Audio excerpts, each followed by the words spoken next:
Calling to order the regular meeting of the Wheeling Plan Commission for Thursday, March 14th, 2013. Please rise for the pledge. Pledge allegiance to the flag of the United States of America and to the republic for which it stands, one nation, under God, indivisible, with liberty and justice for all.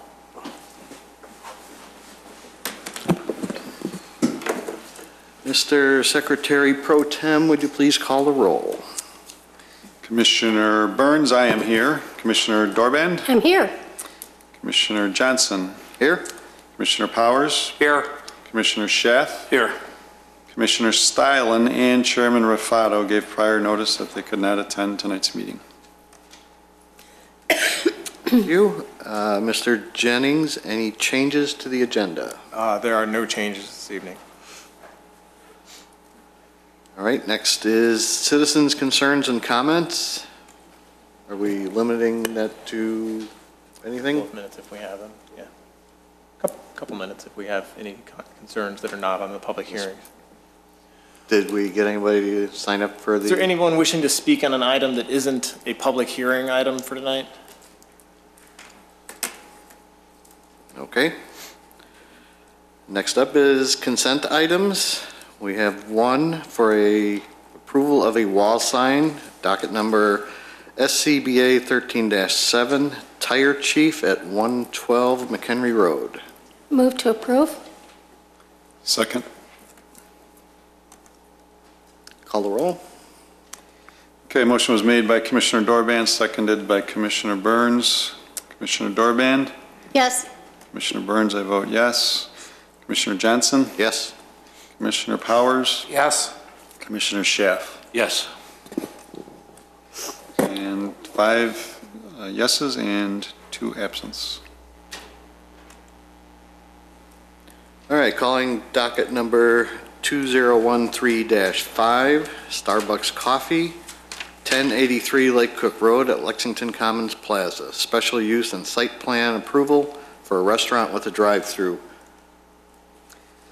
Okay, docket number 2013-5, Mark Jordan, Vice President of First American Properties, is seeking special use site plan approval as required under Chapter 19-06 Commercial Districts, Chapter 19-10 Use Regulations, Chapter 19-12 Site Plan Approval Requirements, and associated sections to construct and operate a drive-through restaurant at 1083 Lake Cook Road within the Lexington Commons Plaza. The standards for a special use. A zoning special use is defined in Title 19 of the Village of Wheeling zoning is the use of a parcel of land that requires review and consideration before approval due to circumstances or effects on the surrounding properties that may adversely affect them. In order to be considered for a special use, the petitioner is required to demonstrate through testimony to the Plan Commission at the public hearing why their request meets the conditions of the village code, including but not limited to how the proposed use will not damage the enjoyment or use of the surrounding properties. Prior to the public hearing, the petitioner provides written statements meant to show that their request for a special use meets the standards established in Title 19. Commission chairperson will typically direct that these statements be entered into the record without a full reading of them at the hearing. Based upon the testimony and supporting materials submitted, the Plan Commission will make findings in support of or against the petitioner's testimony and report those findings to the village board. That's it, Mr. Chairman. Thank you. Mr. Jennings. The petitioner come forward, please. Just one quick staff note before I hand it over to the petitioner. This item was published for a public hearing.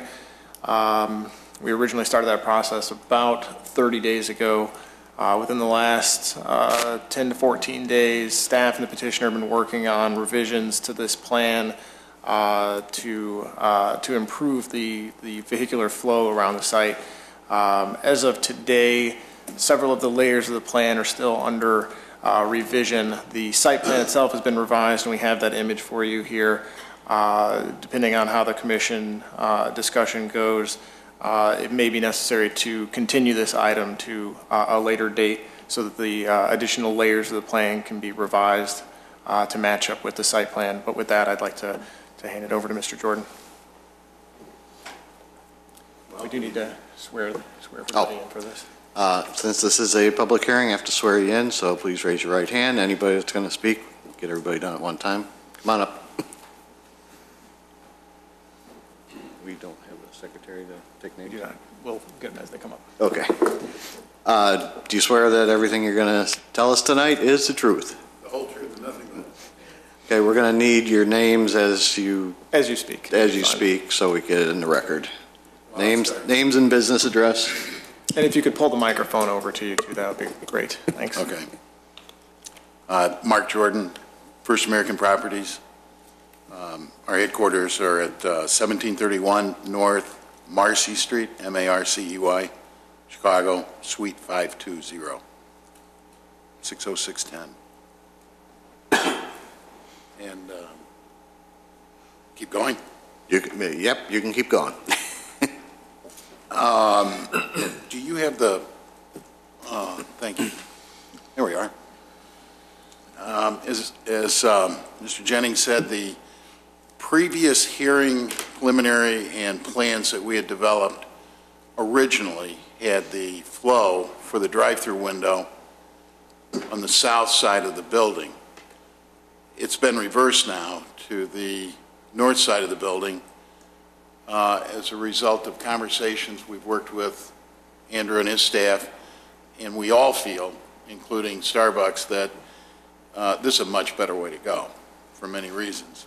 So maybe you all are familiar with that. We're quite pleased with this idea, and we have, as of today, decided to move the existing building slightly to the south so that we can obtain enough drive-through and setback from the county road. And just to clarify, the south is up on this particular drawing. Correct. And besides that, I'm open for questions, but that's, I think you're looking at the finished product, except for a few tweaks.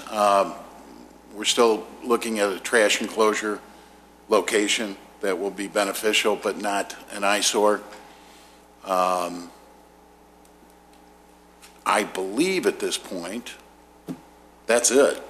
Because as of the last 48 hours, we've studied this in great detail. And through your efforts and through Terry, our architect, Terry Frisch's efforts, we've made quick progress with this. I don't know what else is appropriate for me to say, but I'm open for questions, or actually, we have representing from Starbucks, and of course, Terry Frisch is our architect, and other individuals here that can speak to specifics, if you'd like. If that's appropriate, I suggest maybe questions on it. Why don't we move on to questions from the public, comments from the public, and then come to the commissioner questions? All right. Do we have any public comments I have one list. on this docket? We do have I one. have a Vicki Martin.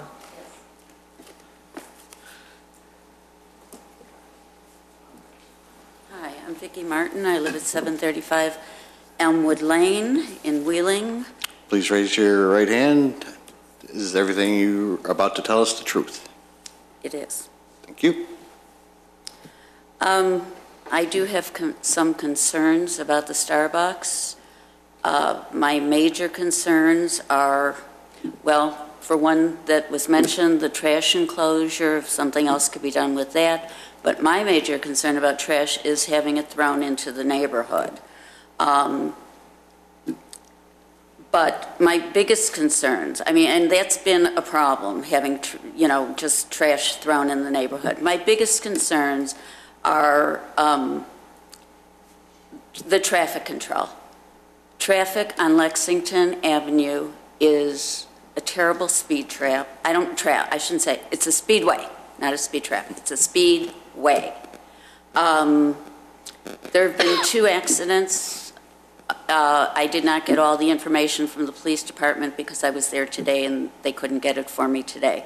But I know personally, because I saw both of them February 27th and February 28th. There were 2 separate accidents on the corner of Lake Cook and Lexington. Also, people go through On Lexington, it is posted as 25. I was out walking with my neighbor today. People do not go 25 miles an hour. It's a cut through from 83 to Lake Cook. I'm very concerned. I also, be it that I have to go onto Scanlon to get out of my area, and the way Lexington curves, there are days when I can't turn right onto Lexington to get out to go to Lake Cook, and there are days I can't turn left onto Lexington to get out through 83. People are speeding in the curves. You can't tell who's coming or how fast well, you can tell they're coming quickly. I don't feel that, I really feel that that's going to be a major problem. I'm very concerned about that.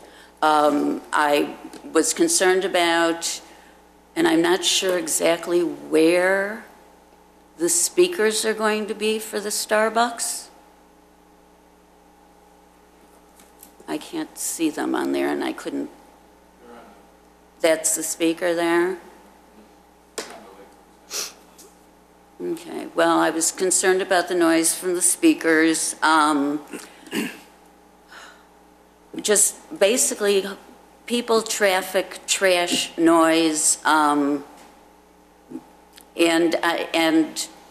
that's really it. Lexington Drive, I don't know how much more traffic it really can take, and they just put bike lanes in last summer, and people ignored those. I'm a biker.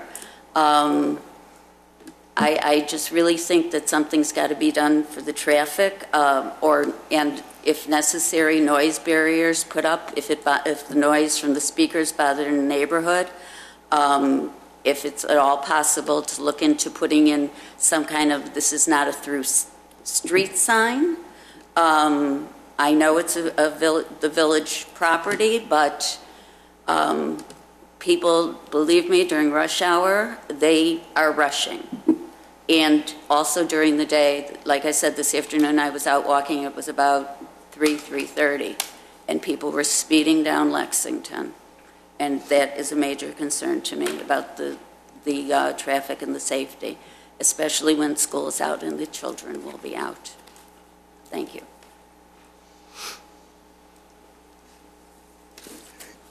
That's all that I have that have signed up. Is there anyone else from the audience who'd like to speak on this? Come forward.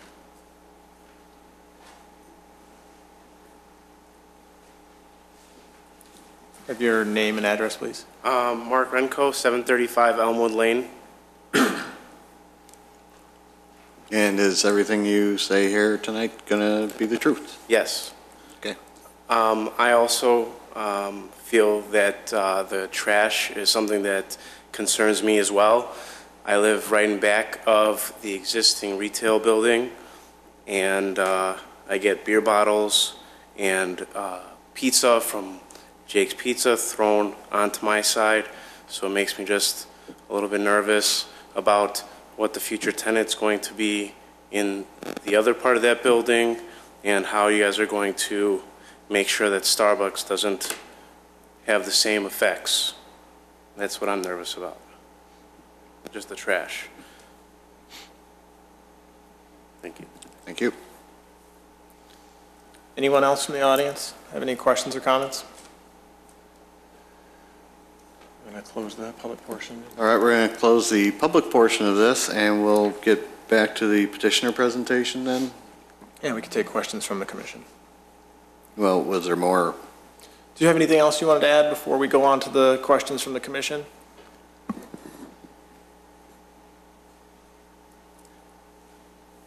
Good evening. My name is Louay Abuna, A-B-O-O-N-A. I'm a traffic engineer with the firm KLOA. We're located at 9575 West Higgins in Rosemont. And we were asked by the petitioner to prepare a traffic study that would look at the impact of the addition of the Starbucks drive-through to this location.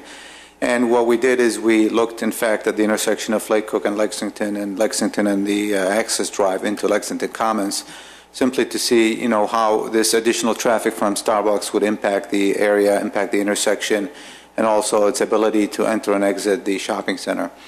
And I would like to point out that the Starbucks is replacing an existing outlot.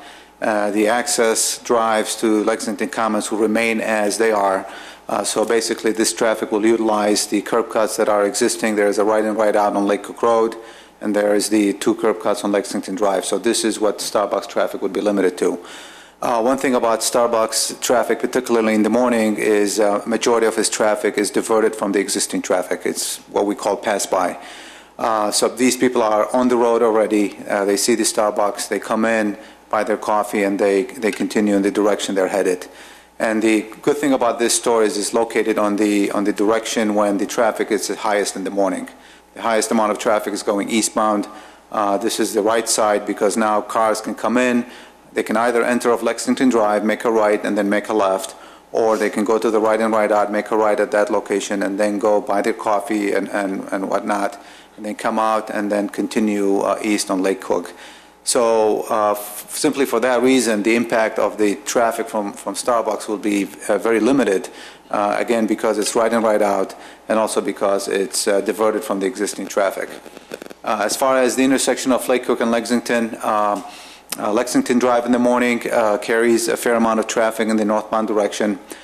We did extensive observations of that traffic.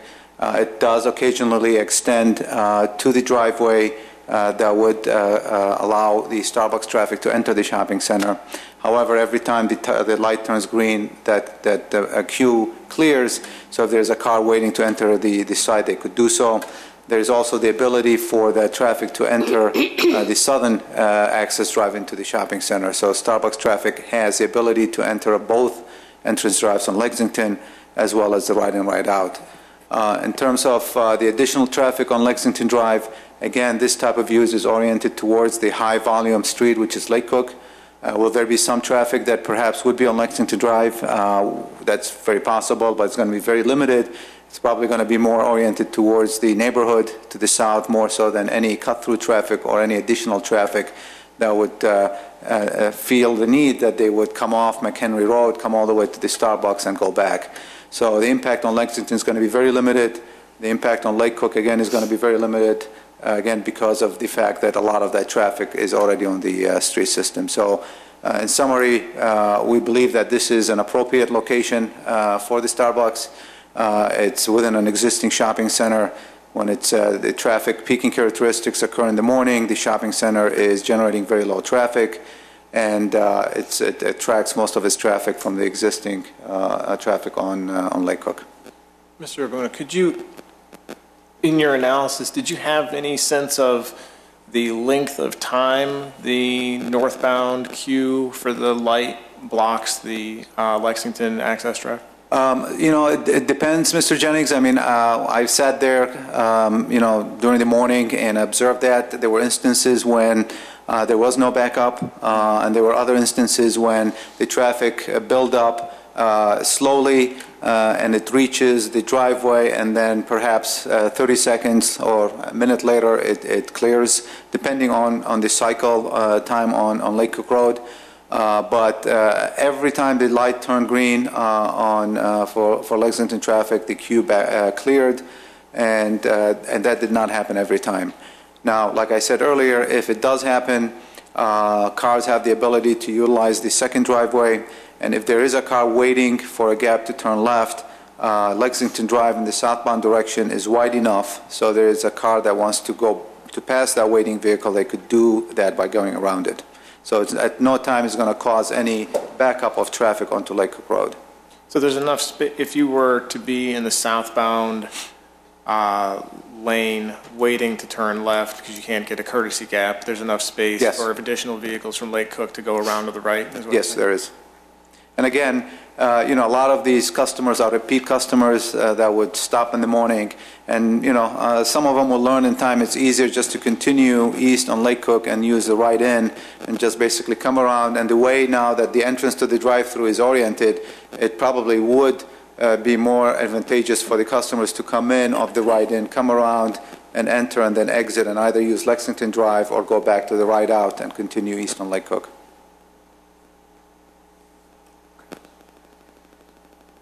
Any questions for the traffic consultant? Or do you want to just run down the commission, just generally? I'm sorry. You want to run down the commissioner's questions? Want to do all the, well, do you have anything else to present before we get started on the commissioner's comments? Hi, my name's John Bell. I'm Store Development Manager for Starbucks. And I just wanted to address a couple of things that I heard with regard to the speaker and also the trash. Our speaker is located 4 feet off the ground, and it's going to be oriented toward Lake Cook Road primarily. And it'll actually be at the 5th car, not the 6th car where it's currently shown. And I don't have all the statistics with me tonight, but I have looked at decimal levels for our speakers, and at 30 feet from our speaker, the decibel level is equivalent to a conversation. So given the location of this particular speaker and the fact that it's facing toward Lake Cook Road, I think there's going to be you're going to hear more road noise than you're going to hear speaker noise. So I don't think that's going to be a problem for the neighbors, which we're very concerned about those kinds of things. The other item was the trash enclosure, and it is an enclosure. It will have gates on it. It will be high enough to keep the trash within the enclosure, and that's a very big item for us, that trash be kept and contained. And we have regular pickups on the trash. We also will have a recyclable bin. We recycle a lot of our materials, and again, we are very conscious of our neighbors, and we want to make sure that we keep our trash where it's supposed to be. And if there are any other questions with regard to the operations or anything like that, I'll be happy to answer those questions. Thank you. All right, let's start with, oh, sure. That trash enclosure is also going to match the building with red brick and a cap, and, you know, it's not a chain link fence with slats. This is going to look very tasteful. And we're equally concerned about it. We have other neighbors and other tenants of ours there. So we hear those concerns loud and clear and want to make sure that everybody understands. We take it very seriously to keep the aesthetics as nice as possible. We built that center in 1985. It needs a facelift. The front building is unusable. And we're ready to do it and to really turn that property into something that's looking brand new again. That's my comment on that. Thank you. All right, we'll start with Commissioner Burns. Thank you. Mr. Jordan, you built that shopping center? Our shopping center in 85, 86. First American? I'm one of 5 partners at First American. It's Ron Bennick, Wayne Moretti, myself, Steve Spina, and Max Plazik. Oh, very interesting. And I've been with the organization since 1989, so I came in and did a lot of leasing with that. We have another shopping center here on Dundee, and we built Arlington Club condos, one of the largest home builders in the Midwest. You have Huntington Commons on Dundee? Is that your other shopping center? Right by Arlington Club? Arlington Right. Club Commons. And Okay. then behind it, the apartment and condo complex, and the Harris Bank next to it. Okay. All right, well, this proposal, reading through the packet and listening to y'all tonight, is obviously a work in progress. I think you said that up to 2 hours ago you were still studying it and making decisions on things. So I don't know if we're going to get through it completely tonight, but let's see what we can get accomplished here. I heard that the speaker has been located and it's going to face Lake Cook Road. The drive-through has been reoriented. Can't help but notice how similar this should be to the Portillo's down in Arlington Heights by Buffalo Grove High School, where their drive-through is on Dundee Road, and it seems to work fine for them, just like hopefully this one will. A bike rack is going to be needed. Have you addressed that? The original plan renovations to the plan. It did not get included in this current version, Okay. but we will. Could you come up and just give your name and be sworn in, please? Terry Frisch, I'm with Featherstone Consulting. We're the architects in the project. Our address is 32 Fawn Ridge Drive in Oakwood Hills, Illinois.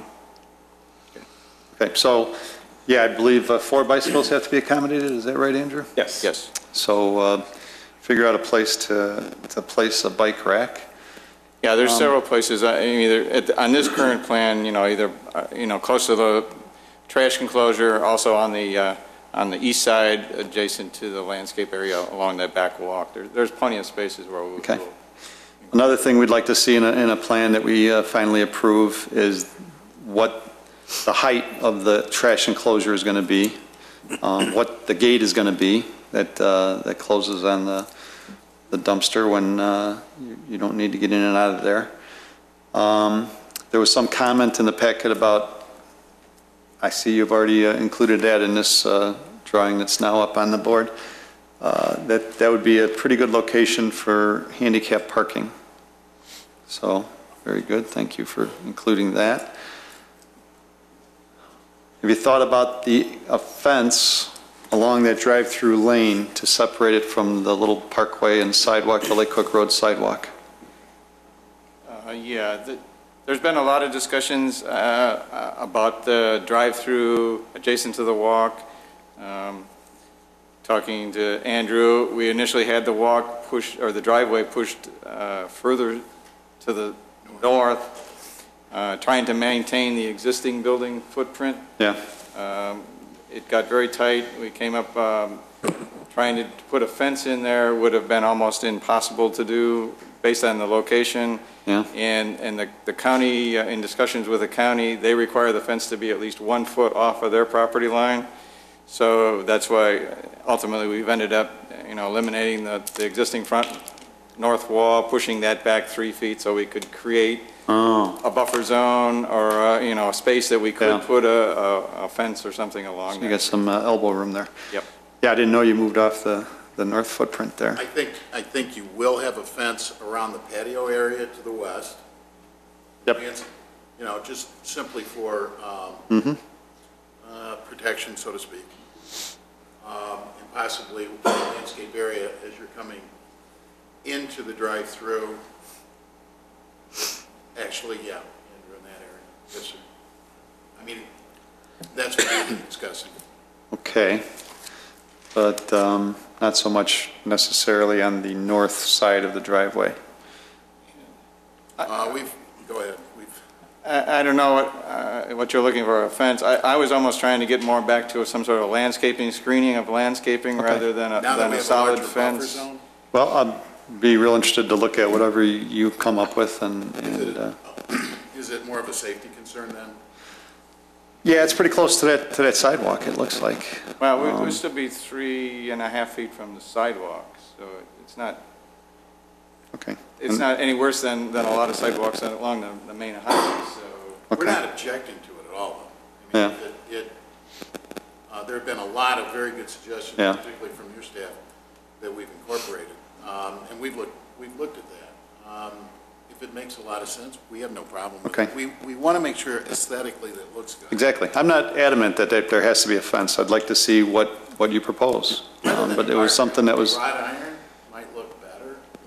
Well, I thought maybe something that complemented what you do around the patio and possibly the landscape area. That's a direction we're headed in, because now that we've got a reasonably safe buffer, I don't think it warrants a heavy-duty guardrail. And I don't think that's the kind of look we want, nor Starbucks or anyone else. Yeah.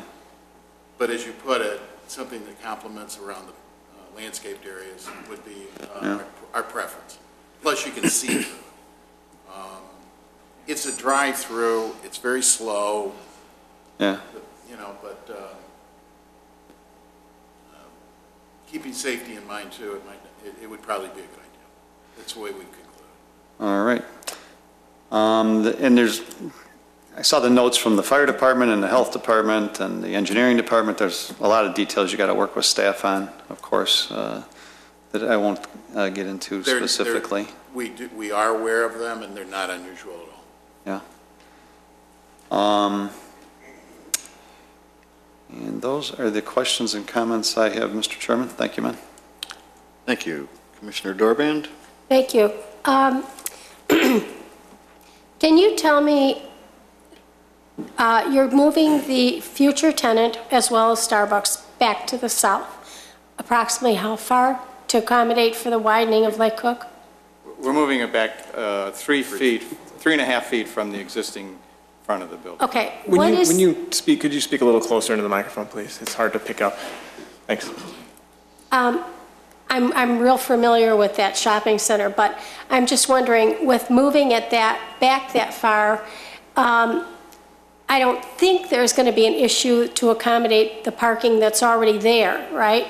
Well, how many parking spaces are you going to lose? We ended up losing, I believe, 2, but we've reconfigured that whole parking area to the south of the outlot building to reorient it. Right now, it runs north to south. We've oriented it to run east to west so that we could get more parking in there and get the parking actually a little bit closer to the building. So, earlier you said something about encouraging people to go further down east and entering that way. That makes a lot of sense, because that was a concern of mine, and I'm thinking, are we going to have a backup? But if people if they go all the way down, learn to go that way, right, it will alleviate a lot of that. It'll keep a lot of the Lake Cook traffic on Lake Cook, so they'll be exiting into the shopping center off Lake Cook, and they can re-enter right on Lake Cook. They wouldn't necessarily even have to use the Lexington Drive location.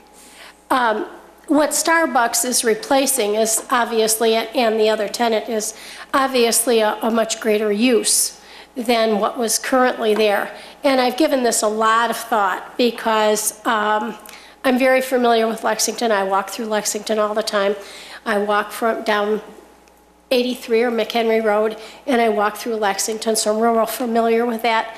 I don't disagree with the lady's comments about the traffic there, but again, I've given this a lot of thought, and I truly don't believe you're going to get as much McHenry Road 83 people cutting through Lexington to go to Starbucks. I just think that that's probably going to be very minimal. I think you're going to get a much more of the east-west people, or definitely, excuse me, west to east people going through there. Yes, definitely. I couldn't see myself doing that unless I lived where I live and then had to drive through. So I think that while I understand her concerns and the amount of traffic and the speed, I don't deny that, because I'm there a lot.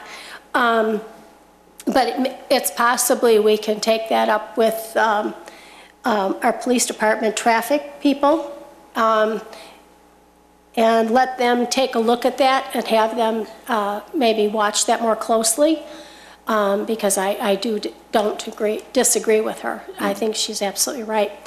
I was there 3 times today, and the people, if there's nobody around, they really do fly through there. Yeah. It doesn't make any difference what the speed is. So, yeah, I don't disagree with you. I haven't been down there very often, but I'm not sure how Starbucks would directly adversely impact that. I just don't think people are going to. You might get a handful of people coming through. I just don't see them doing that. I see them more coming off of Lake Cook. Yes, the majority will be right. off Lake Cook. And do you have any conception of what might be your other use at this point? I think the tendency is they're leaning towards some other, more of a sit-down type restaurant use, if possible. It would be more of it might be a fast food burger place or something like that, but it would certainly be a different hour operation than typically the Starbucks would. So if Starbucks is primarily a morning operation, the future tenant is more likely a noon to afternoon type operation. Because you're still doing configurations and reconfigurations of your different areas here. Are you going to, is your final landscape plan what you've given us, or are you going to be tweaking that as well? Oh, definitely needs to be tweaked some more. Okay. I just want to make sure before we go any further. I I do think that this will be a nice addition to Lake Cook Road. I like the building, I like the way it looks. One other question I have about the building itself, about the downspouts, about your HVAC, what about the utility wiring and piping? How, I mean, Okay. Well, there won't be any we have a exterior. situation here, I don't want to see all that junk Yeah, on the there won't outside. be any exterior, all the downspouts will be interior, so there Okay. won't be any exterior downspouts running down the building. Okay, As far as screening, the parapet on this building is about 5-foot high parapet all the way around the building from the roof line, so all the equipment will be very well screened from the perimeter. You won't even notice that it's up there as you do today. and what about things like gas and electric and all that wiring and piping? That's all going to be, if you look at the landscape plan or the site plan, that's all on the southwest corner of the building currently. The transformer is there. We'll do a landscape, it's pretty well landscaped around there now, so it's very hard to see. But it'll remain in that same location. There's one transformer.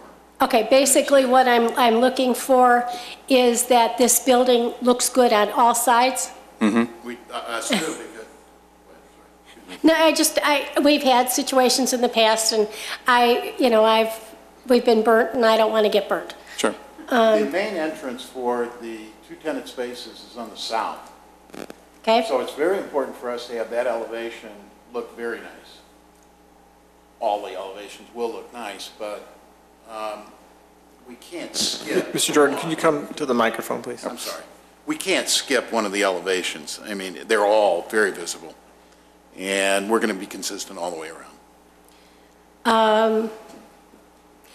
Irrigation? I don't want to build it without irrigation. You do not want to build it without it? Right. Thank you. I appreciate that. I would like that as a condition. And I would like it, if everybody agrees, I'd like a condition that we make sure that all mechanicals, all wiring, all utilities are screened as much as possible so that this is a building that looks good from all sides. For now, but thank you very much. I'm pleased with what it looks like at this point. I'll be looking Well, forward I to want to coming. reiterate, there's only one exterior utility object. It's the transformer that's currently there. All of the utilities currently feeding in come in from the west side. We're going to retain and reuse. There'll be new grease traps. There'll be, Now the old building is completely coming down, correct? completely coming down. That's what I thought. Okay. It It's may fall just, down before we get to it. yes, it may. It very well may. I walk by there and I think, any time now. Unless somebody decides to hit it and knock it down. Well, thank you very much. You have somebody in mind? School bus company. That it? That's it. Thank you very much. Commissioner Powers. Thank you, Mr. Chairman. Couple questions I have is basically the buffer, you said you're moving the building to the south by 3 feet. How much room do you think that's going to leave between the south side of the sidewalk and, let's say, the drive-through, the north side of like the drive-through lane? How many feet would you say would be there? We should have 3.5 feet clear from the backside of the curb to the sidewalk. We actually have 2.5 feet on our property, plus a 1 foot space that's on the county property. Okay. So- Because are you familiar at all with the store that went up on Dundee and Arlington Heights Road?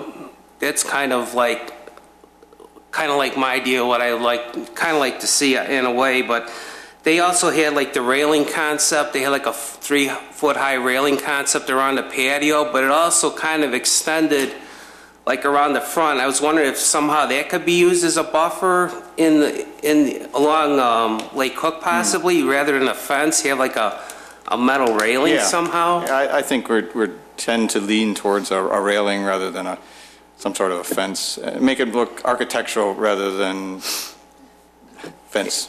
And that railing would go, how far east would the railing go? Would it be like to I don't know, the other tenant's building, or how would you see that being put in right now? Right now, I would envision it just running basically the width of the building along the drive-through area. Okay. Just where the drive-through is at its closest point to the property line.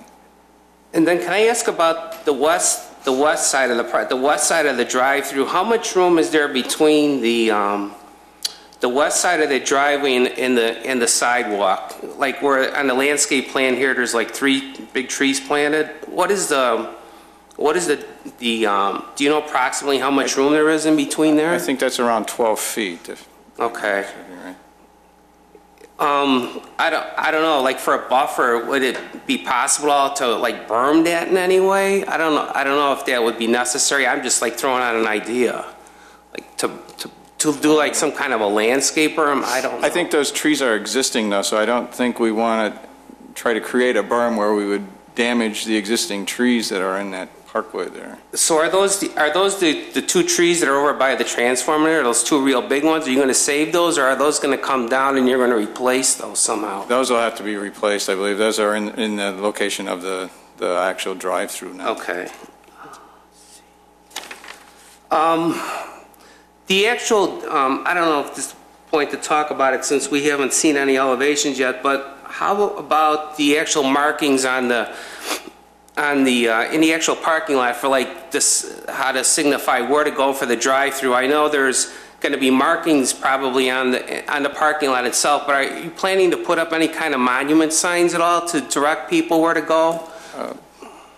I haven't gotten into that portion of it. I don't know. Okay, so maybe that's premature, but I'd like to, in the site in Arlington Heights, they have like monument signs. Just small, you're talking about just like a small Yeah, probably sign? like, Just directional signs, yeah. Yeah, to just, thank you for coming and stuff like that. And actually, what I was thinking is by the retail building, when I think you go in 2 aisles and then you would have them go left. So they'd be coming off of Lexington and then go east into the parking lot. They go down to like the second island, and then there you could even put like a monument sign on that island pointing, say, Sure. drive-through and go that way. Sure. That's something I would think would be helpful, possibly. I did the store you're talking about. Oh, okay. That's a great Yeah, start. absolutely. We'll have directional signage in the parking lot showing, explaining where to go and how to get there, and that's going to be a real important part of this. Okay. So at the point with the exterior and lighting and all that, we should probably, is the right thing to do right now to wait for the elevations to come in to talk about that? Well, the elevations that you submitted are being modified right now. They're being modified. I think one possible way. They'll be very similar to what the original elevations were as far as materials and look. It's just we have to move things around to accommodate the new layout of the store. I think if I could, just a suggestion on the signage then, since the sign package would be expected at a later date, should this be approved, it's just, I think maybe a condition of approval saying that at this point, just give them advance notice that the sign package should include directional signage in the parking lot. Okay, and then like the actual drive-through area itself, how is that going to be lighted? Is there going to be lights hung off the side of the building to illuminate that? I mean, I've seen there's, in the store there was like pillars, sitting on the ground, like light pillars with little lights in there, to go through that. I mean, how would that be illuminated at all?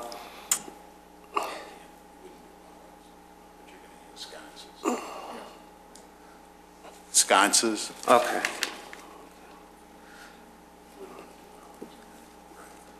And then when you redid the parking area on the south side, I think that's a great idea. The far south side of that, is that going to be like a landscape area with like grass in there and stuff Yes. like that? Yeah.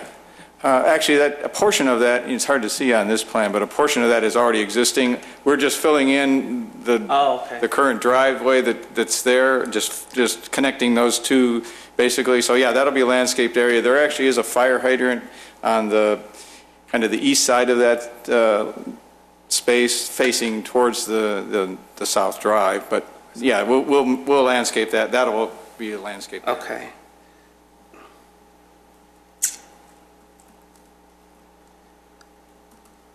snow removal. We don't have any snow. I was by there over the weekend, and I assume it's because there's nobody in that corner building now, but the west walk going, up Lexington Drive to Lake Cook, none of that was shoveled. I assume, You mean the sidewalk on Lake Cook, or the? No, the sidewalk on Lexington from, let's say, the west entrance there all the way up to the corner. Well, and the east entrance hasn't been shoveled either, because I had to walk through that mess the other day. Yeah, Yeah. but typically that should not happen, right? Especially, that should typically be plowed, will be, and then... You're absolutely correct. The building, yes, we will plow. We plow the whole lot. We take care of the sidewalks. We oversalt, unfortunately, and it's been neglected. That's the honest truth.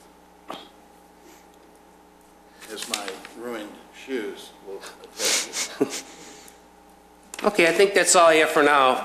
I think it's a great location, and I think it's going to be well worth it. People will love going there, basically. It's a lot of traffic going to Lake Cook, but I don't see anything around that area for a while, so I think it's a really good location for it. Well, you have a de-acceleration lane with all the traffic headed east in the morning. Their busiest time is 6:30 to 9, 8:30. If you come in next to Jacobson Electric, your stacking out there is substantial. Nobody's going to be parked out there for most of the day, let alone in the early morning. Could you move over to the microphone? Sorry. I'm sorry. Bother. So, in my opinion, this is a much, much better plan, and I'd like to take credit for it, but I think Mr. Jennings had a lot to do with it. No, I'm looking forward to see it move forward. Thank you. Thank you. Commissioner Schaaf. Thank you, Mr. Chairman. Rummaging through my notes from a while back, the Cook County is planning on Lake Cook expansion project, and that happens just east of, looks like just east of your westernmost drive, going all the way to Rupp.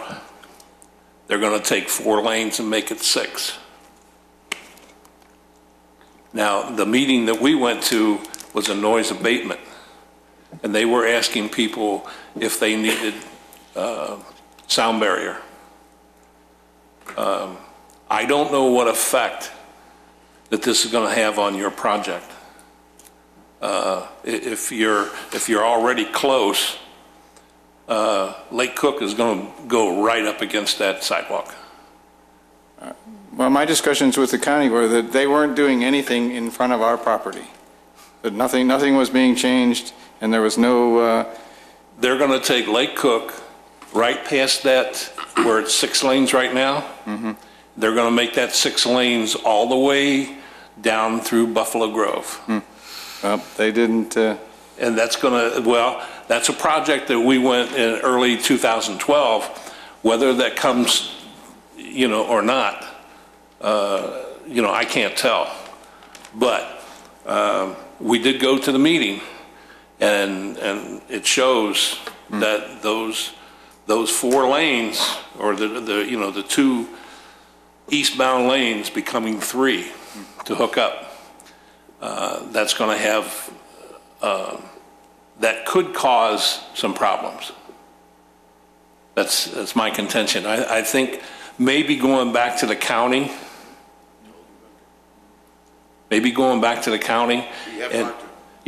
and I'm surprised they didn't mention that project, because they were supposed to start their engineering in late last year.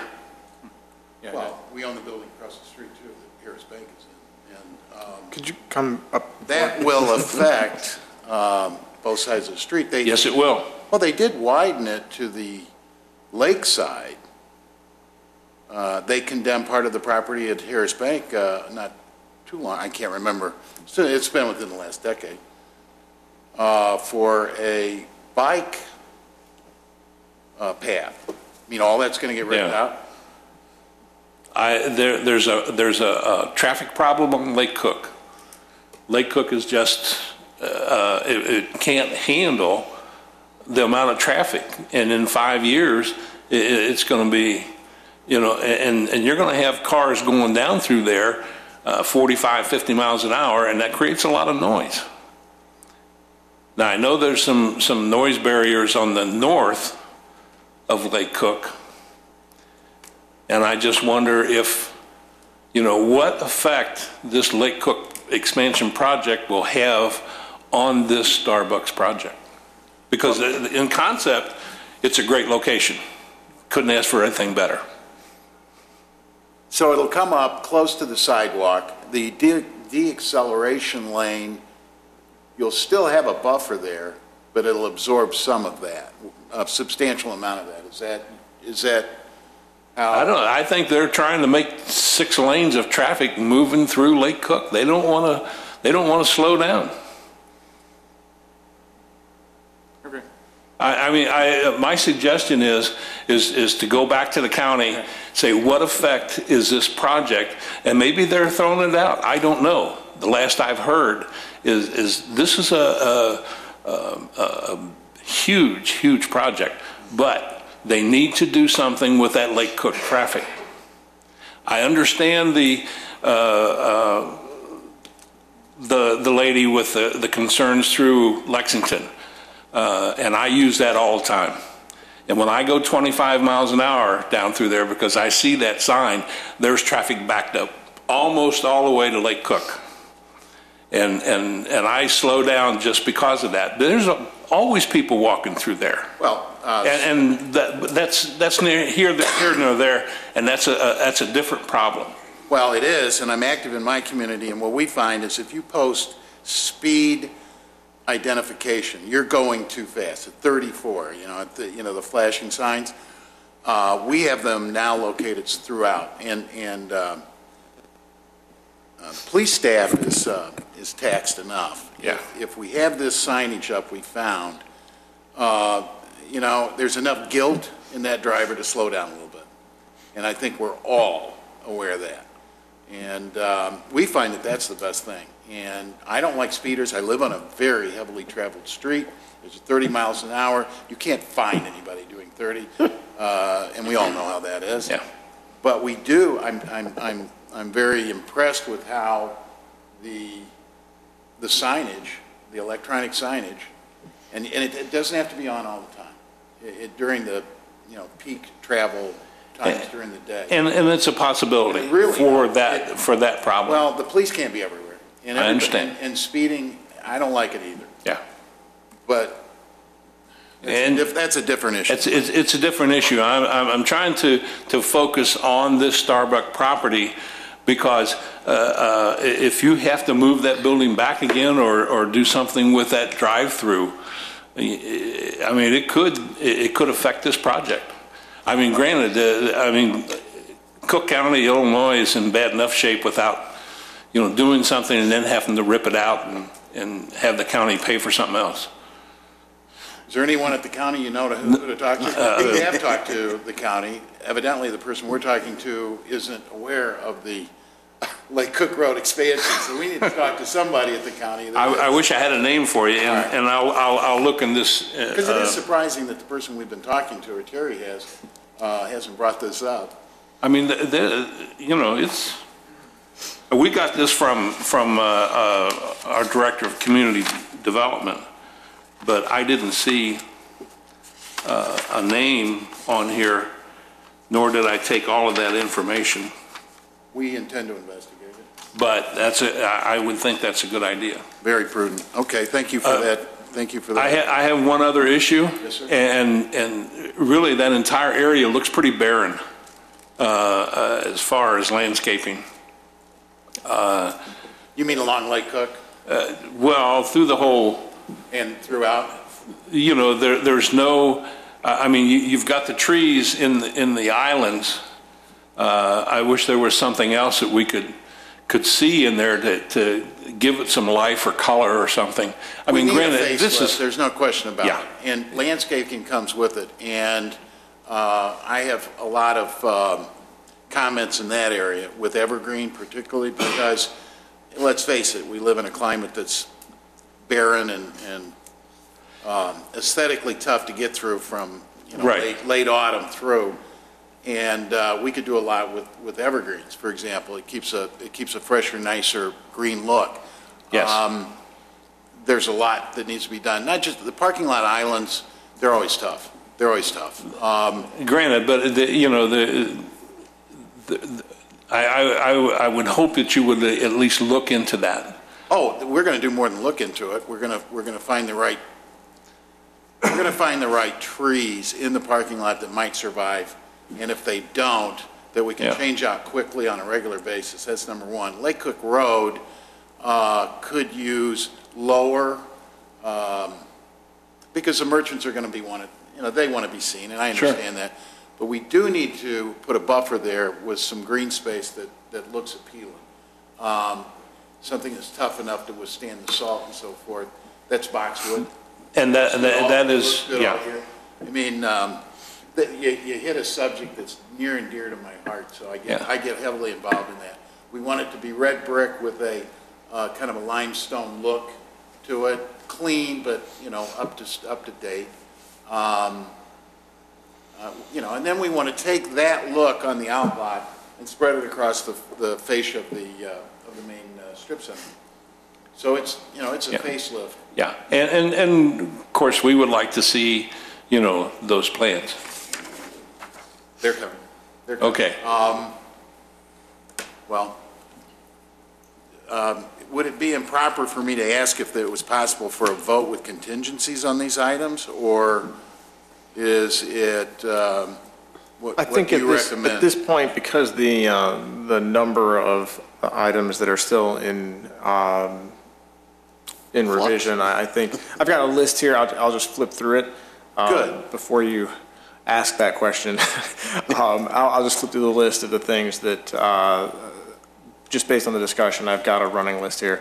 That would be updating the plans to include the bike rack, notation regarding irrigation, the details of the trash enclosure, so height, We'll give you elevations of that. gate details, et cetera. Details on the patio, railing, and possible drive-through decorative railing. Landscaping for the island that is south of the building that's being modified. Updating the elevations to match with the current plan. Right. So the buildings are, so the units go with the right spots.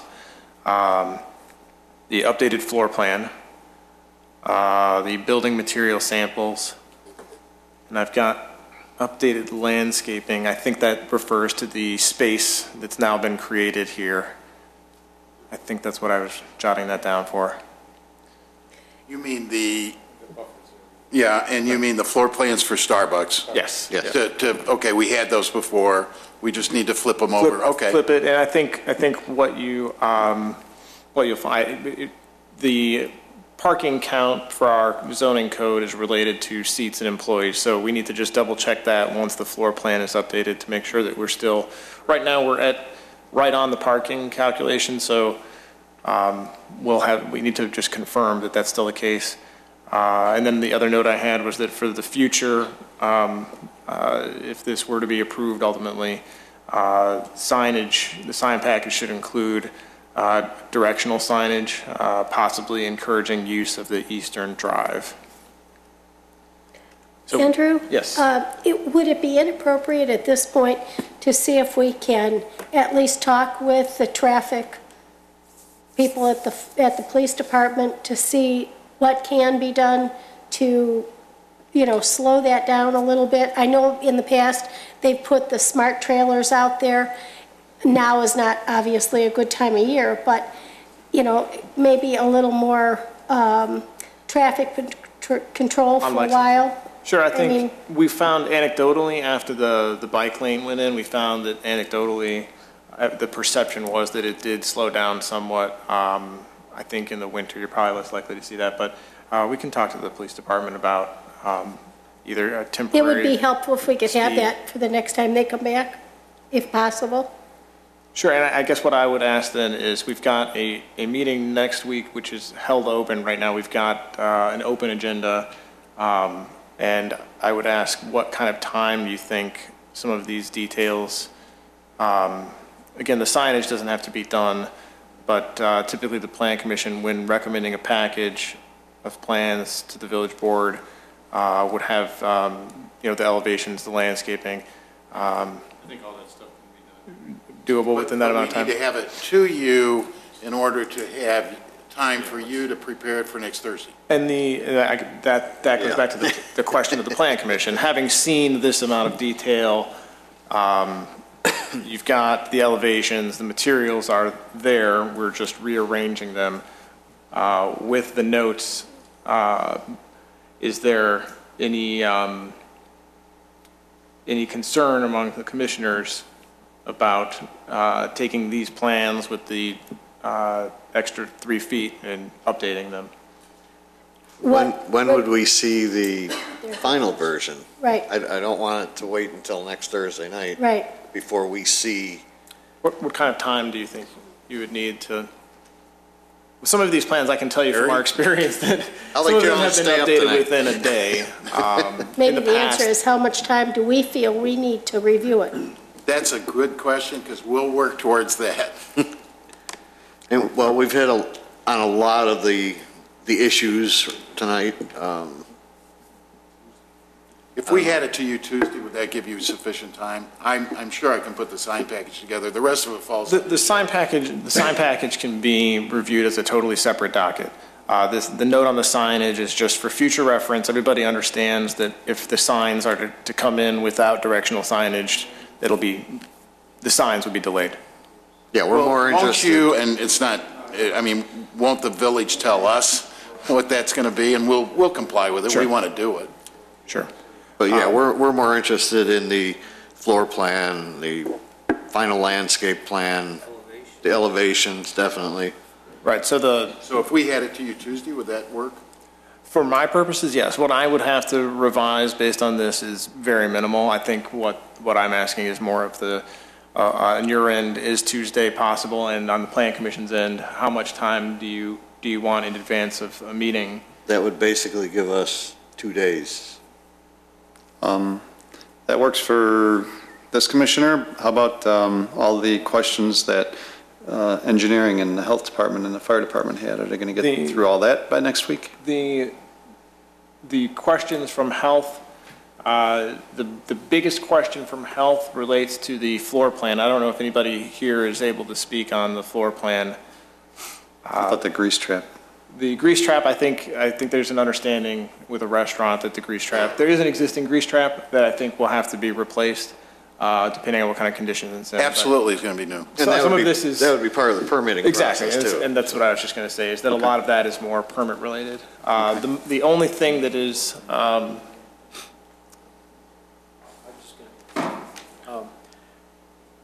Typically, what happens is the floor plan is submitted for permitting purposes. Health Department gets involved to make sure that we meet all the Health Department requirements in terms of all of the various components of the store.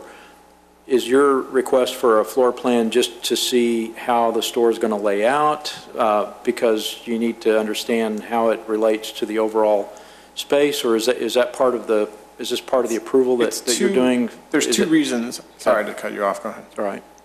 There's two reasons for the floor plan, and I think I've got one in here. Let me see if there it is.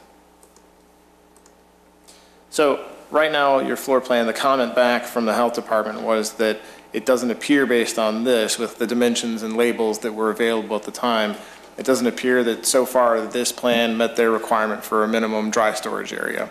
So a dry storage area, when you meet that requirement, might impact other items. So that's one issue. Okay. That's more permitting, but it does have a overall layout. The main issue for the Plan Commission's purposes would be the total seat count. Okay. The seat in the arrangement between the patio and the indoor space, we need to just confirm that it still works with the parking requirements. Okay. These drawings are schematic drawings. They're not for permit purposes. Right. So they're really just to kind of get sense of how the space would lay out, but clearly we'd have to do everything per code and build it per code. But in terms of being able to have this type of a layout by next Tuesday, I'm going to try very hard to get that done. We're a big organization, and it's like, moving the battleship sometimes, but we'll do everything we can to try to have that for you next Tuesday. Right, and I think part of the question that I think is for the Plan Commission. There's a minimum requirement, and then there's the can you visualize the mirror image of this plan. So to the commission, then you're taking one space that's in this drawing. It's shown in the easternmost space. The current plan is to basically rotate this 180 degrees. But the shape of the building also changed. It changed slightly, and I guess that's the question is. Yeah, it'll be very, very similar. The designer that did this, I've spoken to her, and she's told me that the location of the bar area, the back bar, and how it ties into the drive-up window, it's going to be very, very similar. So it'll be pretty close to what you're looking at right now in terms of numbers of seats and the typical layout, the back room, the 2 restrooms, and the bar and back bar area. I guess my only concern is how many anticipated seats are there going to be, so we know how many anticipated parking spaces we need. Sure, that's a good question, and I think the simple answer is we're showing this is what we're showing for the previous space. When we flip it, I would imagine it's going to be very close, but we'll get that exact number for you. And to that point, if this is the maximum number, it will be the maximum number when you flip it. I mean, right now you backed it in based on our parking requirement, so it will not be any more than this when you flip it. This is a very large cafe for Starbucks, and I just wanted to make a couple comments to the commission. And with regard to this store, we've talked a lot about it being a drive-through, but I just wanted to make a couple comments to the fact that this will be a very substantial-sized cafe. So it will have a very, very nice and warm and open feeling in terms of the size of the space. This is typically about 300 square feet more than what our new prototypes, the one you mentioned over in Buffalo Grove at Arlington Heights and Dundee. That store is only about 1,800 square feet. There are some similarities to that store because that store has an entrance on the back side. You can come in from the back side, or you can walk around from the parking lot on the side to the front of the store. We call this a front-loaded drive-through, and they do have a lot of similarities. But I did just want to point out that don't lose sight of the fact that this will be an extremely nice cafe. Not just a drive-through, that will be a wonderful addition to the community. Another thing about our stores, they're all LEED certified stores. So all the interior materials that are used in the construction of our store will all be LEED certified. So we use reclaimed materials, sustainable materials, and all of our lighting is the LED lighting. So it will be a very, very nice addition to the community. Will you have a LEEDs plaque also? We will have a LEED plaque, Cool. Absolutely. Could I ask a couple more questions? Sure. Is there going to be any kind of access like to Lexington, like for a pedestrian who like walks in your store, that they could I'm going back to the Arlington Heights store again. It's like they have a pedestrian walkway like through the actual drive-through that would like allow you out to Lexington. Or if somebody were just going to come in and walk into it and wanted to get back out into Lexington, what would they do? Would they go out like all the way back out to the curb cut in Lexington to get out, or is there some way something could be incorporated to get them out there sooner? Yeah. I don't know. That's a good question. I think what's going to happen is the trash dumpster location that you're looking at right now is probably going to need to be relocated because that's the front of the store. And I would imagine there would be access along the east or the west side of the building so that if somebody's coming in from the neighborhood back there on a bike or walking, they wouldn't have to walk all the way up to the front of up to Lake Cook. They'd be able to walk into the center and cross over and come to the front of the store, and they could either walk up to the front or walk in the door on the south side. Okay. And one of the lead things that we do for our stores is a bike rack, so there'll be a bike rack there for sure. What point do we handle this? Because I know Commissioner Dornby had brought up about the screening on the roof or the HVAC units. Where does that come into play? Is there anything to review as far as that, like look and feel or type of material or anything like that? Generally speaking, we don't require additional materials on that once we've confirmed that the parapet is going to screen it. So a 5-foot parapet, if you've got, the staff will require I've got a roof drawing in here somewhere. The staff will require a sight line diagram if we believe the parapet's not going to be high enough. In this case, when you back a rooftop unit off 10 feet, and you've got a 5-foot parapet, it's not going to be visible. But if it were closer in that gray area of, the rooftop unit's close to the wall and the wall is shorter, then we would require a sightline diagram. Okay. One more question, employee parking. I think when we got the packet, is the employee parking for this behind the main retail building on the far south side all the way in back there? Is that what, because it said like employee parking was like in back at a retail center. Is that where those people be parking? That's where we're going to request they park. Okay, that's fine. No, I just wanted to ask the question. No, okay. That's fine. Absolutely correct. Okay. That's it. Okay. I just had a few other questions that the other commissioners didn't get. Now that we know that the building is no longer going to be on the existing foundation, and as I mentioned, it's now a different shape a little bit. So for that reason, we need to see the new floor plan and everything else. Andrew, did we get a copy of the traffic study? I have not seen it, only to the extent that it was described. Could we include that in our information? Just a summary of it, perhaps? Yeah. Summary of traffic study.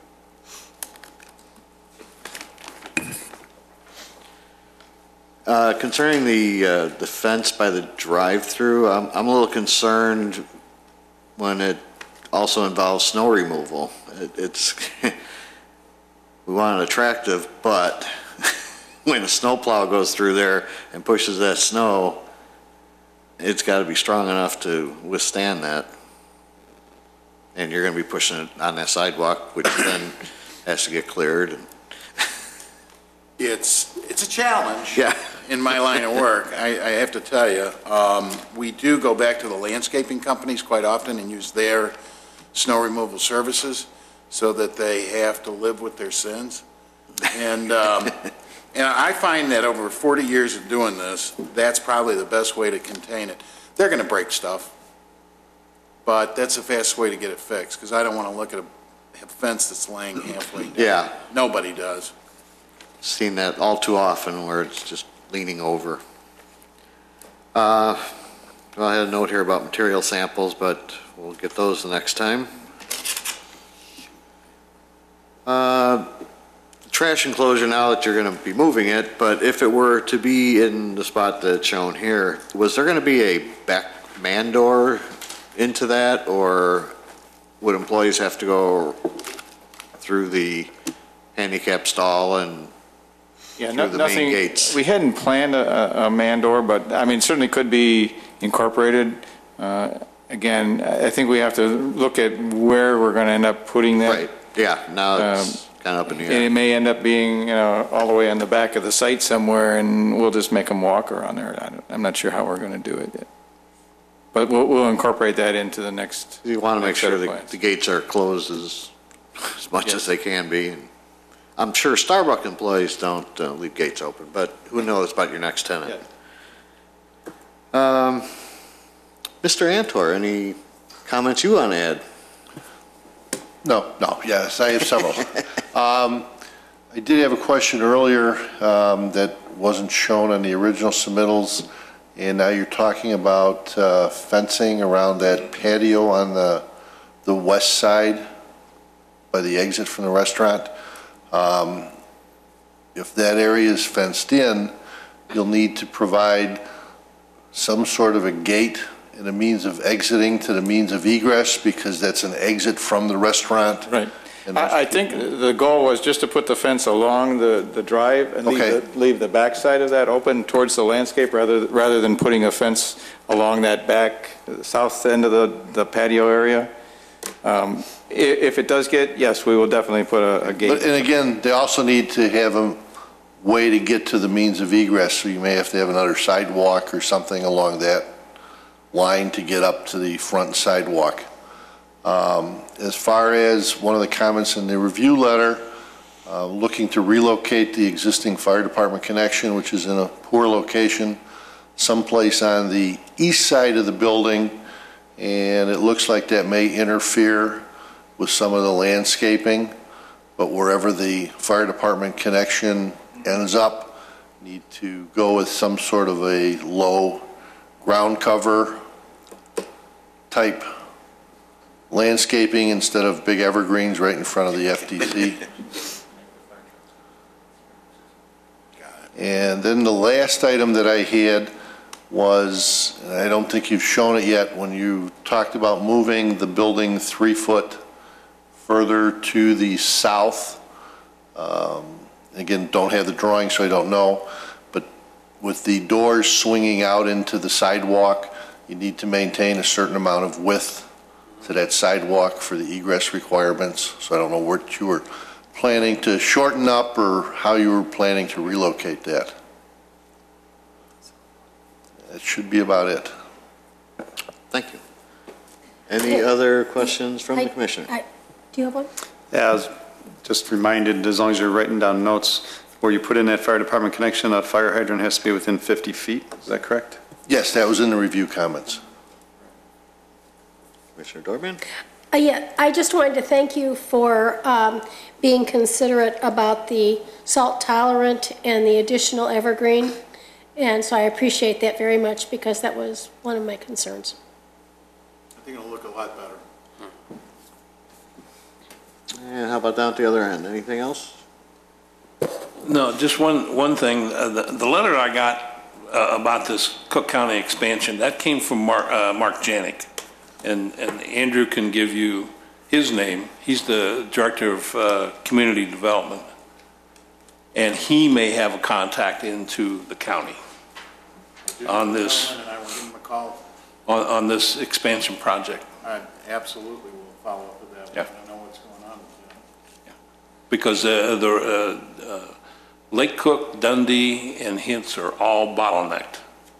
It's all that east to west, west to east traffic, and they have to alleviate it. Well, this obviously affects them on both sides of the streets. Yes. Okay. Okay. Well, Nothing else? we'll get all this to you by Tuesday. I guess that's the main question. Is Tuesday soon enough for us? Sooner, I'm I mean, good. if we can, Yeah. I'm good with Tuesday. Yeah, sooner if you can would be great. obviously. Yes? I'm okay with it. Well, then I'll entertain a motion to table this until, So moved. It's a continuation to a date certain of March 21st, which is 1 week from today. So moved. Second. roll So call. voice vote on a continuation. Voice vote, all in favor? Aye. Aye. Aye. Okay, Thank you. Thank you. thank you. I'll print this out for you, so you have the notes. Mr. Chairman, may we have a couple minutes for Yes. bathroom We'll break? break for 5. Thank you.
back to business here. Calling docket number 2013-6, Abarrotes La Rosita, 1902 South Wolf Road at the Wolf Point Shopping Center, special use and site plan approval for packaged liquor sales. Mr. Jennings? No additional Oh, staff the, comments at this time. Okay. Mr. Secretary, sorry. Yes, and again, this is docket number 2013-6. Ignacio Paleo Jr., president of Abarrotes La Rosita, tenant, is seeking a special use site plan approval as required under Chapter 19-06, commercial districts, Chapter 19-10, use regulations, Chapter 19-12, site plan approval requirements, and associated sections to allow packaged liquor sales in an existing grocery store at 1902 South Wolf Road in Wolf Point Shopping Center. Mr. Chairman. Thank you. And Mr. Jennings, you said you had nothing at this Nothing point? additional at this time. All right. Like to swear in the petitioners then? I could have your names and addresses for the record. My name is David Wisniewski. I'm the attorney for the petitioner. My business office is at 33 South Wolf Road in Prospect Heights. I am Ignacio Padilla. I'm president of Abarrotes La Rosita down in 1902 South Wolf Road. Okay, and is everything you're about to tell us tonight the truth? Yes. Yes. Okay. Well, tell us your story. Well, good evening. La Rosita is seeking a special use to allow the sale of beer and wine products at its existing grocery store. La Rosita has been a tenant at 1902 South Wolf Road for approximately 19 years. According to the floor plans, La Rosita is going to modify its existing store and provide a fully enclosed section which will allow them to sell beer and wine products to its customers. The enclosed section will have its own dedicated cash register and will have the necessary security cameras. Now, Mr. Jennings has pointed out to me that the floor plan makes reference to liquor display, and that is incorrect. They are not seeking to sell liquor at this time. All they're looking for is beer and wine. Given that they've been a tenant for 19 years, we don't believe that there will be any detrimental effect on the neighboring community. To the north of the property is primarily industrial. There is limited housing on Wolf Road and Camp McDonald Road. The owner of the property has submitted the appropriate paperwork that he's in favor of the proposed modifications and that we respectfully request that you grant the special use. And if you have any questions, Mr. Palaio and I are willing to answer. Okay, this is a public hearing. Do we have anybody from the public? No, we do not. So we will close the public comment portion and start with Commissioner Schaaf this time. Thank you, Mr. Chairman. I really don't see a problem. Are there any schools around there? I'm not familiar with that area. To my knowledge, no. Yeah, I'm trying to think of that and Robert, no, the only thing you've got, I'm sorry? If I can help, Robert Frost is east of there in the neighborhood, in the Mount Prospect neighborhood, to the east of Wolf Road, probably about a half mile away. And River Trails Junior High is further south on Wolf Road. Yeah, that's closer to three-quarters of a mile away. Yeah, Probably, I mean, that's south of Lake Euclid. More than that, probably. Yeah. Well, that register will then be manned as long as that portion of the store is open. So you can see who goes in and out. Yes. Yeah, that's and I like the idea that it's cordoned off, you know, and fully enclosed. My only question is, when you go before the Liquor Commission to get your permit, aren't you going to go for all three, or just beer and wine? Not at this time, just beer and wine. Just beer and wine. Correct. Okay. No single servings. Is that correct? That's correct. Okay. I have no further questions. Thank you. Thank you. Commissioner Powers. Thank you, Mr. Chairman. But that particular liquor license you're applying for does allow for single servings, correct? I do not believe it does allow for single servings.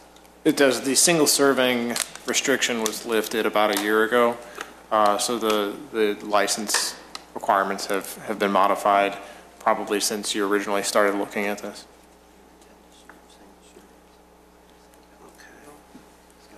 Well, then I would ask that to be a condition. No single servings allowed. You care to respond? You agree to that? Yes, agree. By single servings, we're referring to selling a single can of beer or bottle of beer. The language of that section of the code before it was removed, I think, had a limit of 40 ounces or less was considered to be a single serving for beer. It had a, I'm trying to think of what the other numbers were, but I believe that was the cutoff point. Okay, we represent that no single servings will be sold. Okay, the other question I have is, since in the event that you do get approved for a liquor license, how are you going to like advertise or whatever that you have liquor? Are you going to be hanging neon signs? Because we've had instances where establishments have put up, you know, a lot.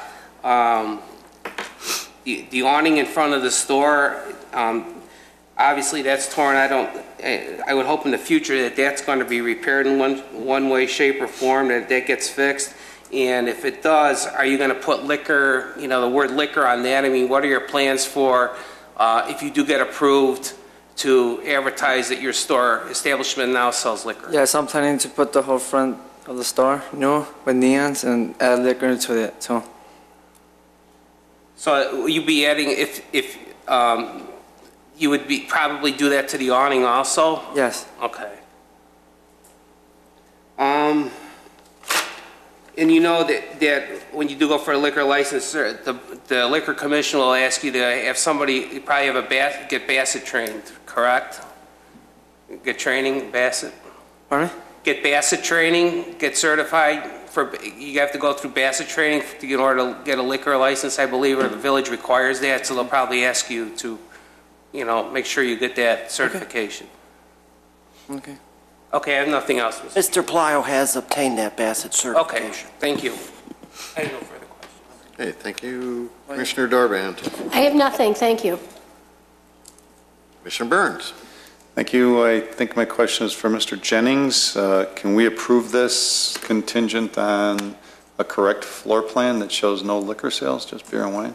I think it could be handled a couple of different ways. As a condition of approval, that it's specific to the license designation. I believe the D2 is it that is. I don't have it in front of me right now, but you could approve it contingent on being consistent with the specific license that is the beer and wine license. You could request that the floor plan also be updated to remove the reference to liquor. So, however, both would be an option. I guess the floor plan being consistent with the license works for me. I would agree with that. Are you talking about the square footage of like the liquor that's going to be displayed and how that goes to the overall square footage of the store to make sure that's in order too? Wasn't there a stipulation with that too? That staff has confirmed that the area does meet that square footage maximum. Okay. I think what Commissioner Burns is referring to is just the specific reference to liquor and the petitioner's representation that their liquor license application is going to be limited to beer and wine. Okay.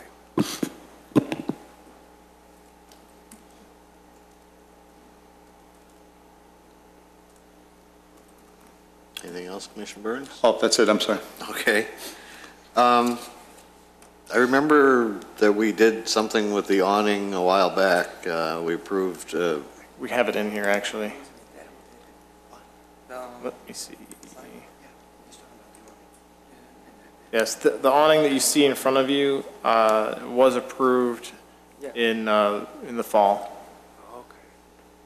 And where do you stand with getting that done? Yeah, I'm getting it done. But the thing of I was gonna do it, I didn't get it approved, and now that I got it approved, I'm gonna work on it.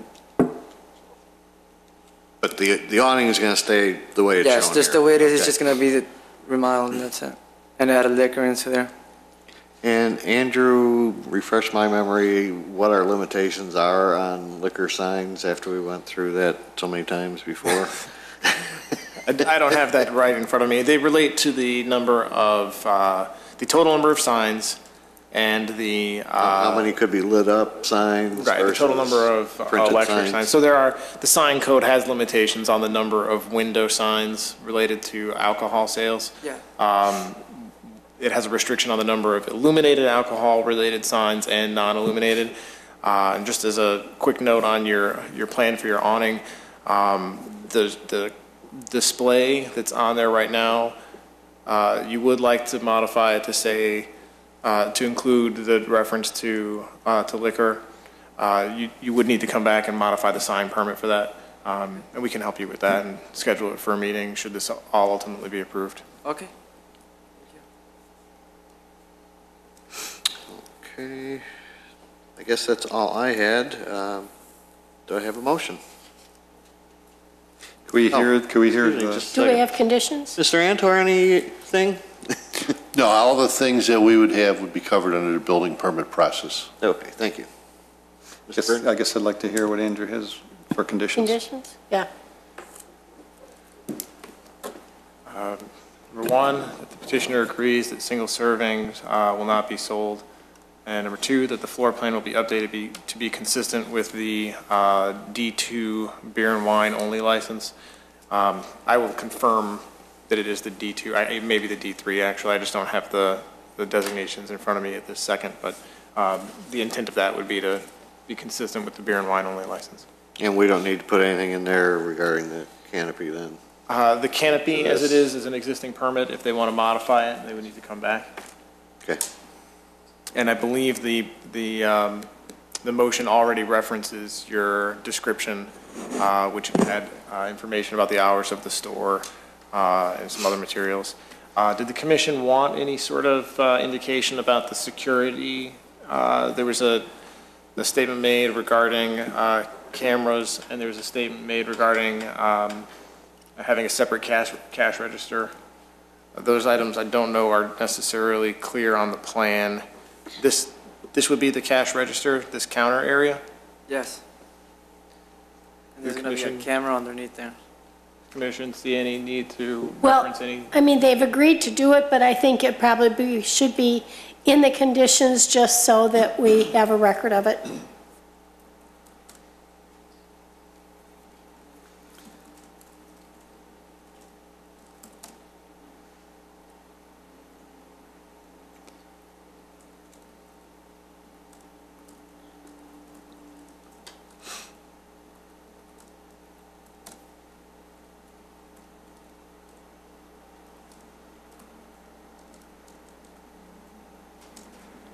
And the hours of the store, you have no intention of modifying that at all? Same. So the project description is currently referenced in the motion. Okay. The draft motion would reference the hours. Andrew, in the packet you put together for us, it says the petitioner has also applied for a D3 liquor license, which limits alcohol sales to beer and wine only. D3, okay. Updated the conditions then, so the first condition is the same, second plan now references D3, and the third condition that I just typed up, the existing counter shown in the liquor area shall contain a dedicated cash register and security camera. Do I hear a motion? So moved. Second. Motion made and seconded. Motion made by Commissioner Dorband. Commissioner Dorband. Yes. Seconded by Commissioner Burns. I vote yes. Commissioner Jensen. Yes. Commissioner Powers. Yes. Commissioner Schaaf. Yes. And 2 commissioners are still absent. 5 yeses and 2 absents. Thank you. Thank you very much. Good luck. There's going to be something for you to sign. We need a motion to close, please. Do I hear a motion to close? So moved. Second. All in favor? Aye. Aye. And the, as you know, the Plan Commission is a recommending body on a special use. This would be forwarded to the board.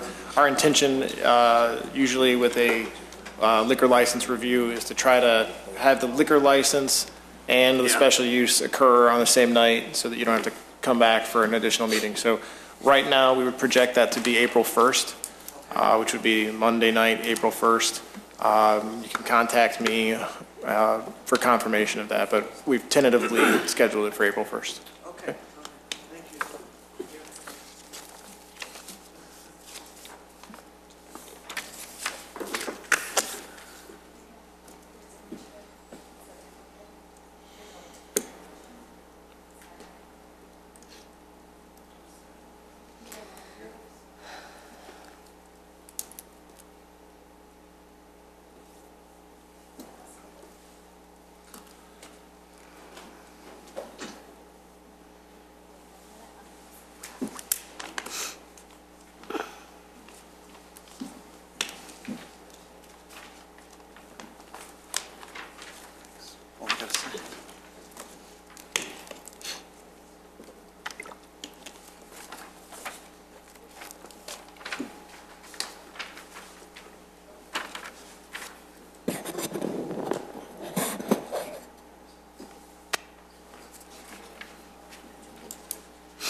All right, I guess we can go ahead with docket number PC 13-2, Save-A-Lot, 902 West Dundee Road, appearance approval of facade modifications. Mr. Jennings.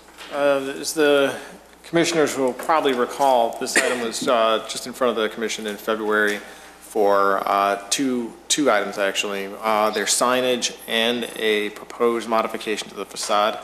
The docket number PC 13-2 was the facade modification itself, which was to repaint the tan facade with this cream color that you see on the screen, the Greek villa accent line of red obsession. The condition of approval at that time was that should the subject building be repainted, that the other buildings in the same shopping center also be repainted. The letter that you have from the petitioner indicates that they did contact the owner of the building and determined through that contact that the ownership, while represented by the same individuals, is in fact separate entities. And they have not, while they did authorize the repainting of the subject building, they have not authorized and do not appear willing to authorize painting of the additional buildings on the other lots within this this development. So at this time, the petitioner, who is the store, has received approval to paint the building that their store would be located in, and is requesting that the condition of approval be lifted so that they can paint what is attached to this building.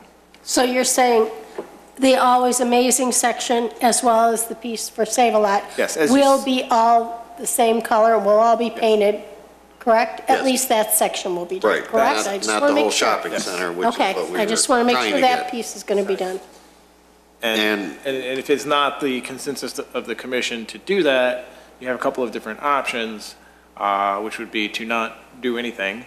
The condition of approval remains, and they would have to, essentially it's somewhat of a default denial of this request. They would just have to repaint the facade the existing color as the sign code requires. Your other option, again, would be to lift the condition of approval and allow them to repaint a new color. We can talk about other options depending on what the commission would like to do with this. Personally, I think if this is painted and how nice it's going to look, the others will want it also. Look, I've got Commissioner Schaaf down there shaking his head. Why do you say that, Commissioner He's not Schaaf? going to do it. No. You don't think they'll want it to look nice? I don't The think. stores may want to, but Yeah, the stores may want to, they may like it. But they can put pressure on the owner. How? Well, if they get together and they say, look how nice it looks there, we want it to look just as equally as nice. Hey, okay, I'm dream big. Yes. You know, I'm the one big positive person here, so you know. Well, yeah, and I'm a little bit, maybe a little bit more pragmatic. I would like to see it the cream color. I really would. And if I thought it had a chance, I would vote that way. Which way? I'm sorry, What do you say? I love this tennis game here. I'll sit back. What do you say? I'm saying that I don't believe that the owners or the owning companies will authorize a color change and painting the entire facade any way, shape, or form. So what would you suggest? What's your option? As I see it, you have to go with what the sign code mandates, and that's paint, refurbishing the same color.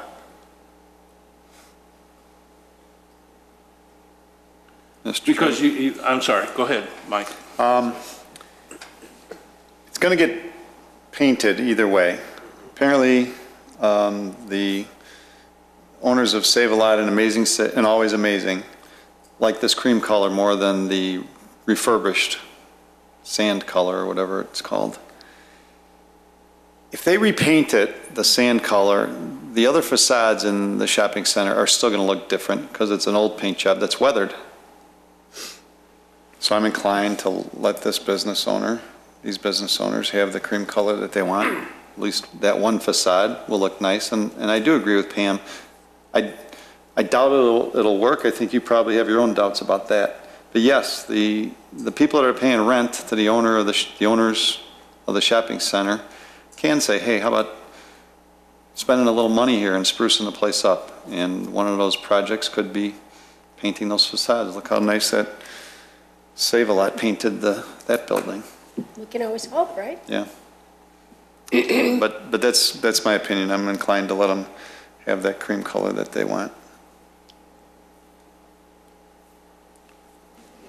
Well, let's take a take a poll, sure. So, well, yeah, I want to hear what everybody's... As long as the poll is narrowly defined so that we can at least come up with one answer, and then if it takes a second poll to get a different answer. But as long as it's narrowly defined, I think it would be useful to come up with a poll.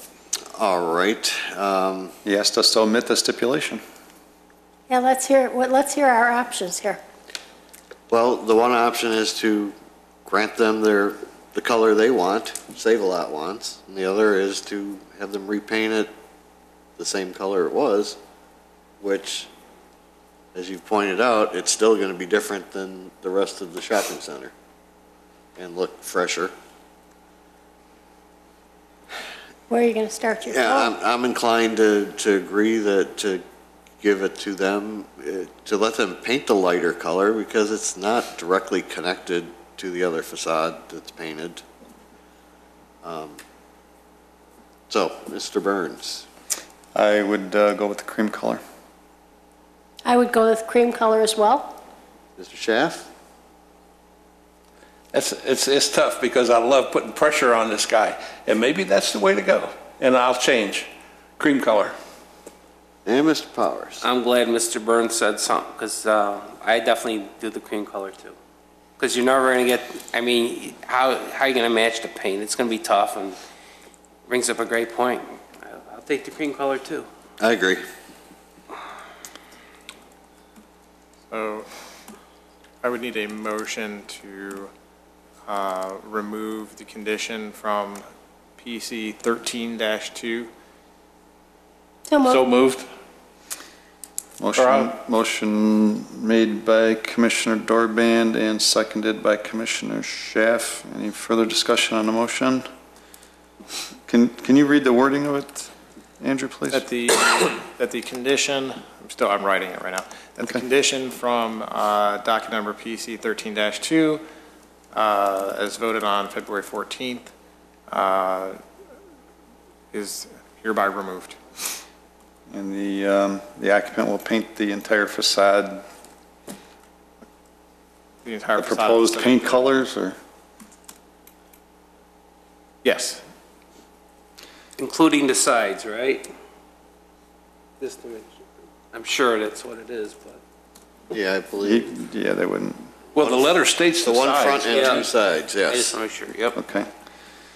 All right, so the motion was made by Commissioner Dorban. Commissioner Dorban. Yes. Second was by Commissioner Schaaf. Commissioner Schaaf. No. And Commissioner Burns, I vote yes. Commissioner Johnson. Yes. And Commissioner Powers. Yes. So we have 4 yeses, 1 no, 2 absent.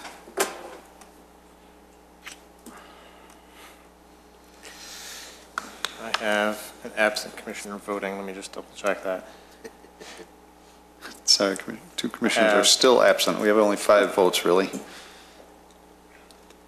I have Commissioner Johnson absent. Commissioner Johnson voted yes. Oh, you know why? I don't have Commissioner Powers on this yet because he wasn't here on that meeting night. Oh. That'll do it. Okay.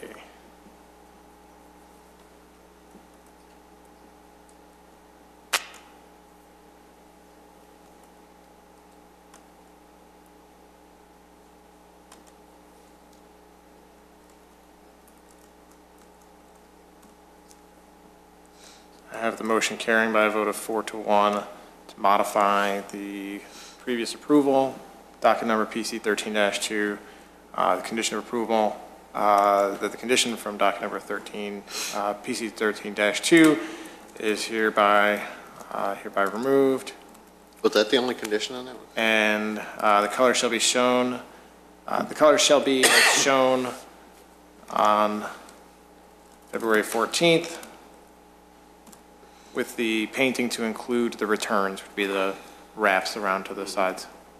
Yes.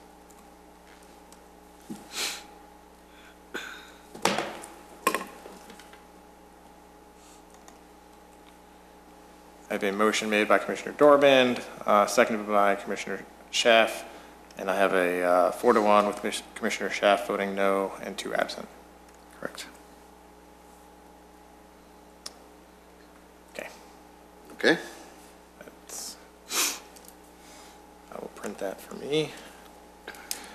All right, we'll move on to approval of minutes of February 14th, 2013. So moved. Second. All in favor?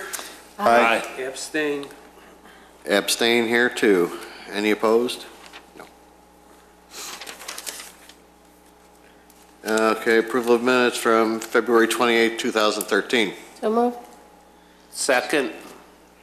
All in favor? Aye. Opposed? And 2 absent. We'll bring back the February 14th meeting minutes next week for approval with a sufficient number of voting commissioners. You're right. Yep. So there'll be at least 2 items on next week's agenda. If you have to push it, oh yeah, that's right. I will pass these down. Yes, moving on to other business. I will not spend much time on this. This is sort of the latest round. Ms. Jones and I have gone through the comprehensive plan checklist and turned it into more of a worksheet for commissioner homework. I think we're pretty close to the final version of this. We don't have a agreed upon date. I think we had sort of tentatively discussed a couple of, a month, maybe 2 months to do this job. But right now, I think we have responded to the questions from the commission from our February 28th meeting and cleared up the confusing issues with how this comprehensive plan checklist was to be used. So we've reorganized it to go from the general and sort of get your broad ideas about how to whether or not sections of the plan need to be updated, And then we get slightly more specific into the elements of the plan, the housing element, the transportation element, that sort of thing. We have some questions related to the implementation actions, and then we get into the more fine level of detail on the geographic sub-areas. So the purpose of us turning this into a bigger document is actually to reduce the amount of work that the commission would have to do. We're hoping to organize this in such a way that it's more clear now what it is we think would be useful in terms of this exercise of reviewing the document. We've included the page numbers. Those correspond to the numbers on the document. They're not the PDF numbers. So in the PDF, the table of contents isn't accounted for. This is the number. If you look at the bottom of the page, there's a number on the page. That's what these page numbers refer to. So with that, I'd like to just hand it off to you. We're going to be back here next week. So what I would suggest is take a look at this, see if it makes sense. If it doesn't, what we can do is try to incorporate any other suggestions into this. But the point of this is not to necessarily go through every detail of the plan. A comprehensive plan has some detail in it, but it is ultimately expected to have a good 20, 30-year life to it, updated as needed, but you don't necessarily need to update and correct every little thing. We don't want to give the impression that there's an expectation that your review be that labor intensive. So although we are expecting to come back in a good month, 2 months to talk about it, we don't anticipate the commissioners spending an hour a night on this. It's not intended to be that detailed of a analysis. So would 50 pages single-spaced be sufficient? 50 pages single-spaced, 10-point font. I assume that these will be electronically sent to our missing members? Yes. Is this a Word document that we could? It is currently a Word document. Edit and yes. Add our comments and what to? we did also, they're organized into Part A, Part B, Part C, and Part D. So you could, if you wanted to create a new document, you could reference A1 in your own notes, A2, so that these various topics are numbered, and they go from, like I was saying, they go from sort of the highest level of overview down to a pretty specific questions about the sub areas. So take a look at this. We'll get back together next week, and hopefully by next week we can come to an agreement that we've got a good worksheet. Okay. And that's all I have. Any other business, Commissioner Burns? Nothing from me, Mr. Chairman. Commissioner Dorbin? Nothing, thank you. Commissioner Schaaf? Nothing from me, thank you. And Commissioner Powers? And nothing from me. And nothing from me. Do I Where's hear a Terry motion? when we need him? So moved. Second. All in favor of adjournment? Aye. Aye. Opposed? Sold.